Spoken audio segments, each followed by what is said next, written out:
BD news 21। 11-2টাই পরে উনি জানতেন যে উনি ঢাকা 9-এর ভোটার এবং তার জানার কোনো উপায় ছিল না যে সে ঢাকা 9-এর ভোটার না। উনি গিয়ে ওয়েবসাইটে চেক করেছেন, ওনার ভোটার নাম্বারটা পান নাই, এনআইডি যেটা ছিল উনি জানতেন উনি ঢাকা 9-এর ভোটার, সেভাবে তিনি স্বাক্ষর করেছেন। আরেকজন যার ব্যতিক্রমে এসেছে তার কাছেও যে হার্ড কপি আছে এনআইডির, সেই এনআইডির ঠিকানা অনুযায়ী উনিও ঢাকা 9-এর ভোটার, কিন্তু নির্বাচন কমিশনের কাছে তথ্য আছে যে তিনি ঢাকা 9-এর ভোটার না, সেটাও তার জানার কোনো উপায় ছিল না।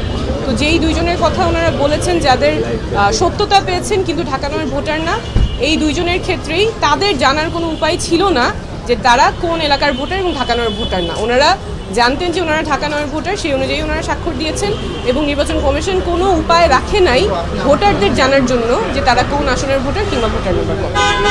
আচ্ছা, আপনি তো করবেন নিশ্চয়ই, আপনি করার পরে আপনার যদি ঘোষণা হয় যেহেতু আপনি এনসিপি থেকে পদত্যাগ করেছেন, আপনি কতটুকু আশাবাদী আসলে স্বতন্ত্রভাবে নির্বাচন যে করছেন বিজয়ী হওয়ার ক্ষেত্রে? অবশ্যই আশাবাদী বলেই তো আমরা মাঠে আছি।